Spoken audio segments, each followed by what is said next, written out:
Webare igo yekomera ha TV West kandi twakusima kugira ngo wabasakwa ni twizo baryona kandi jesha yitwa igaranjuramu ne Ebyamagara. Kyobutungi Charity omuhereza kandi twine Dr. Herbert Abaine eshakana yanjure kiri kukiraho kandi mwabazi yogu tujakwa tuganira haciya yita Erectile dysfunction ninjangwa aha n'obushaija butakwemerera je. Aja kwanja kutushobora beitu twine abakazire health products abakutusiye byo kunywa byabo birunje munonga ebikushemeza amagara geitu tukasigara turi abo murembe turi bato turi je ngwen tinkwenda kushisha bwire ncheza yakire doctor njere kweyanjurura tutandikireho erectile dysfunction chaba chechi nikitwenza ki nikiretwa twakitamba tuta wachitunjire nije ninga byayanjira kimwe twakwakira doctor. Webale sister Charity nashemerewe munonga abweje program umwaka ubu 225 program egiye kubanza kujya TV West nashemerwa munonga omuramu gwa leta amazina na naho very good nibanyeta Bine Herbert known as HB ningolo mu kijungu HB Plus Medical Center mwebali kunyakira. Okay, yes. Stanchire mbwe erectile dysfunction. Erectile dysfunction. So ne chaba hechi kandi niki. Sister Chat yalesero muramwa erectile dysfunction webali kuleta muramwa so abantu batunga highlights. Erectile dysfunction ejoneshonga eyokushanga obushaija butali mukaje. So butali mukaje. Bunamuka konkati je. So eshonga ziraziri nyingi agoko omushaija la yazibwa linomo obushaija bwiye bulije burakoraje konkati oshange haba hekizibu obushaija oshange butayimukaje ninga buyimuke oshange atayika kimali so oshange omushaija ninga omukazi wali nawo wali kuterana nawo yagumara aralibe bichuru waragiyete bichuru. Yes, omuntu nabasa obushaija bwimuke zena uri kikachimali. Exactly, oshange atayika kimali bwimuke bwaheza buburawe ninga still nabwe bwaza kwimuka ushya bwaza kwimuka ushange cyayanga ekitizo waze cyayanga ushange yayino mukaza banze yamukwata kwate mwene bige ryo kuyiya nkukora kibaje nakutega kwakaye bige ryo kuyiya kandi nabwo amuhera tayi kachimari so urara omukazi ura wa musiga mu suspense mu bicuro ry'amana. So erectile dysfunction Charity topic yitwa leta kiri very common abashiza watankomuziraga bazirwa rije. Yes, aragazibwa rije kina basa kuzarwa ryatyo ari habarazabwa baso because twina how for example ari habari impotence twine types za impotence ninga abashiza abora shanga ari umushija abora shanga ubushija butari muka complete agonari impotence tibuli muka complete tiga kacho tarabaya no kubushija buli muka so taka testinga gadati echo kugira ngo yarabulibira even na wala rating arara shishara kora everything kashikana shabo kuza kushesha then it directs somehow. Yeah, sometime kando wemanya testosterone ninga enteje kamagara ine zirazitari so that is a disorder ninga nechiziwa kazabwa nacho kuruga mu bwana ari muto so omushiza nkobe na ora shanga alena ngo alebe nko mushisha ninga alebe nko yaheza ku ayine ngo alebe nko mwana obushisha bwemerire so na wara rating ngo wakiri wachitiriza takachireba go so tune ndijo type kushanga omushisha alemereraje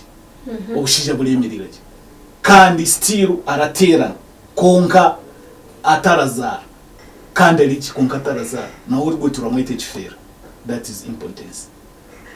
wachitiriza so ahabire hoki so there hariho of course mukuzabwa kayatera nateka yamarira cyo gushemekwa ntitwazibwa ati kuriya we taza yishemekwa ntitweze so ogo musija nabariho amizigaragarije je aramarara ikachimariro oramanya Charity twine what we call vast difference ezo amizi ni mwegararuga so amizigararuga mu prostate ninga muri buri bunyama gara facilitating the movement of sperm gararuga mu bunyama bwegalije then gaika gaze gaterane na galije agari mwembibo so gaheza gakoreki galiya agararwa mu prostate ninga agararwa mu kashaho gabanze then galiya gakabaka gije agugarazara so oliya garaza agende bona atagini So that is impotence. So twareba ebifera gya type ibiri. Twareba ogwe owazibwe hati ne cyarakora. Ataramanya ngo no bushija bulemerera. Twareba ogwe ora uremera obushija akayika muheru even akabuga no mukaza akayika kimariro konkatineki ati so turya hari yogu so tujya erectile dysfunction ori amushija akabara courage ninga ryo musigazi ninga riki konka hatiya ikintu cyayanga ninga cyaguma kige cyo kuyiyayi kiburamo shaka cyenda kwemerera tucemerire kimaho gati na gati so echo nicho kiri very common by the way abashija bingi anyway nakireta kugira ngo tujya abashija kandi abashija bine bizibu konkati baragamba because katuranzi y'ubuzima because abashija bine bizibu ti baragamba imbani bara bakuronde byo kunywa bikuwe ngumireta manige because there is this doctor urologist oherize kufa by the way bakamwita uwoshomere mu vision bakamukidnappinga bamwita bamunago so akaje most of the statistics abashira bingi barajya manpower manpower ushange kugira ngo agira mani bokubugana omukazi hamuheru obushiro cyangwa bwaguma bwemeriye ukwatirayo blood supply eguma priapism blood supply eguma yo butayemerera batwara umigwariro because they are pressurizing so urikora abashija bine bizujyamana so omushijo gyokwe muhikirire kandi they say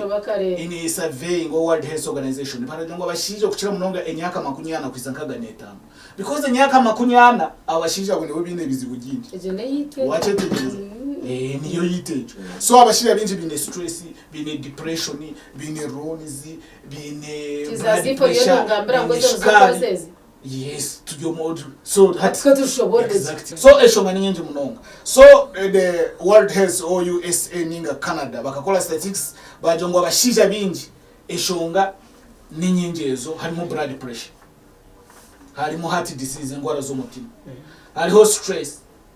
stress orajima charity it is tension stress baga tension kushanga bara kubanje sente barazendirizwa tozini there is depression low moods so when you have low moods utine moods zona tine chorakora kandi shaka makane tamburaje iratambura of course psychologically because umutima gura kuri gihe kunga psychologically you are not okay there is anxiety fear of down obutoka ugiye dawo koka watindi so there is exactly there is abantu abo those one who experienced negative attitude oshanye ngo mushiba kamuhamba yego bakamuhamba that one bamuhamba so yatunga true omuntu utari ngobwa n'umushije so yamureba attention affecting omushije ngwato turya mushije tujya mushije mana bakazi sometime n'abakazi nabo they don't have that feeling so nijya bakazi turabikwata okay wache tigereza okay so inabara shanga abarakoze semibazi nkeje mibazi ya depression ya abine obwonko ushanga ine confusion ari nkomusazi so jonas na you sometimes era kuzinga echo kizibecho wache tigereza then abandi we have other associated factor abantu baralisa because okolesa kuhaita katesa cigarette because we say when you smoke stop kandi wawa otakatandi chiroleki wache tigereza because okuleso okwe wakumala less there is of course there is cancer lung cancer kandi still nkokola less that nicotine ningo gomwika guraza munda iningo kukula umugola digesting gula no wingemisa so eshaga ushange tatambula aho kwa system yo mushija kuza kwemerera je kuba nomo eshaga meraraba so gubone ku erectile so supply ninge shiga mayeta jire birego tichakora izo no causes zo no shonga there are other factors psychologically kushanga umuntu ajyaho nabigamba stress depression ejo giona blood pressure umuntu ine bamutule baramukora surgery nko mugongo spinal cord because you know amizigara leto no mugongo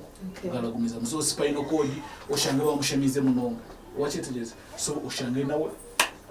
obushija bwe butayemera hatwagamba makumyana ugaza higuru nateka ngushi umuntu ahari kukoma kukura na nombero kukoma kusamwa biriya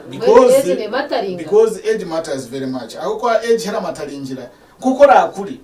nikwe omubiri guragenda gura wamani kandi hari izindi complications because wori muto. That's why nichora reba that erectile dysfunction mwana batotse kizize kukanya munyeshano wazi bwagiye asonyineko konka munyaka 10 munyaka 2 ashatu abana baraba disipara konka binji mostly batankeje nyaka 40 kwisa muri nkaga hataratama ibindi bintu because you remember chatura wamaze kushoma urabone family urenda kujirebera there sometime you divorce to shango kazi yakutire mukoti you have that depression ochetereza oshange ojya amazi gwa blood pressure abweje okota bwa stress to ine sente to ine muri wakakulinga muri muri kupangisa balenda house rent haije mu pressure haije mu shuka haije heart problem ejo jona gyatirana so charity utuka surviving. Okay, hati abone bani Ibrahim ba complaining abashije bahati tabakiryaje abashije bahati manya tabakinywaje njire mu harihe byo kurya ibyakubasa kuretera muntu yarya yes bakarete kizubona cyo kimwe. So that is prevention like nutrition diet. It's about diet. So ko turaza kuzayo hagiye kujya turaza kuzayo ko ngaka tuza sign and symptoms. Okay, Esai obubonero obwa erectile dysfunction no kugira ngo ubushira bwo mushija tiburemerera niko kabonera koko kubanza onkamwe no bw'umushija nyata kantahize ntakashanjire byo bizubu tinka mureba ha mubiri nkamanta gayo go ine some dysfunction yeah hati ya by the way ekirungi by the way ejo dysfunction sometimes kirabasa kutijiraho because mwamutandikine sometimes kirabasa kutabaho natwinira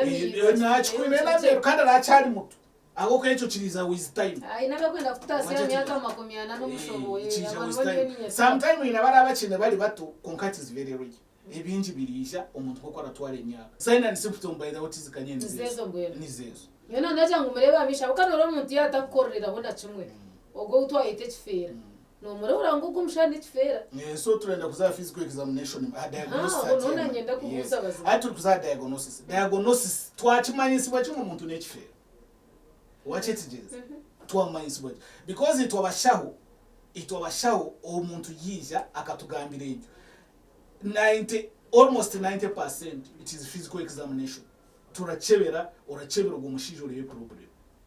watch it physical examination ni niki physical examination itwekera tuyamba niki story because uraza kumubuza oyino mukazi tinka tasaga watch it habwachi nyowe ngatina bakazi so ondijo omubuza ajo mu mazima nyowe nyendaga kutasa kunkaruhanga kampanga nyowe ushabone tibukemereraga of course ngo yakwa percent wachima ubushabutakemererwa you can't do much ubushabutakemererwa ochigumire oli yakugire nguruhanga kampanga nahisa n'umukazi nyaka 20 kunko mukazi takazaraga for us as experienced doctors uramanya problem niki semen izi watch it exactly ondija ije abinji by the abashija binji n'abakazi baratina magwari kunga for us we are human being we are doctors even us we may have the same problem so it's better kuija twara history tukugambire kandi it is curable kirakire kindeto because twaza kuronda history because there are two things hine kinija physically and psychologically there are two categories physically oraboyino bugwiri oyine pressure so turaza kuchebira oyine pressure oyine shukari oyine heart disease oyine stress oyine chege jona mwenu ebintu oyine STIs you have HIV psychologically you have syphilis na ile causing echo syphilis enziku syphilis ebihoyi watch it is ejo jona so if it is physically we do tests watch it is to treating according to the test is to areba if psychologically stress depression other things depression is stress you have violence at home the woman they have raped her she's a prostitute all those we give you therapists we give you counselors so counselors they will counsel you watch it is treatment that's treatment they counsel you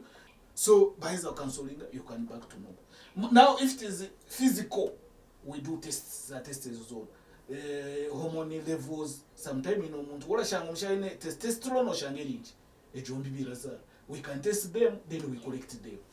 watch it is so there are two categories hali physically and psychological hata nayenda kureba omuntu ogu yatungire ekizibu eki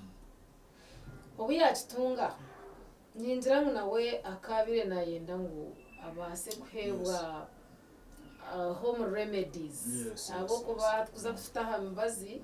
obundi tubasa kugira kandi obundi yabasa kuyo obundi nakasigaye kwa nebasa kwanireta ebindi bizo tihine kinakubasa kukora omuka nyowe nk'omushaija ninga omukazi wanje akakinkorera ninga abantu abanyetorire okugira ngo at least ngaruke nyemereje nkoreje mpikahakimarroje you know some home remedies somewhere. Yes, we have them. So first of all, kirarugirira erectile dysfunction kirarugirira level y'ekirimu. What it is. So we have home remedies and we have treatment. Treatment because yes, no, home remedies. So omuka what we can do home remedies is advising omukazi it can be omushaija it can be omukazi. So eating very well it is okay. Kujaje kujya very well kujaje tikujya ngo no kujya enyama nenkoko. So kujaje you balance the diet. Notika kunywa kitiribita cyawe onyankole notika kunywa kitiribita cyawe notika kunywa mizi because we advise 1.5 liters litemwe nechweka oranywa mizi mache wachetegereza amizi mache. So ekindi oshimeye kula you do hawking those aerobic exercise you know them. Aerobic exercise, jogging, you walk for a long time, bicycling, kuvuga gari,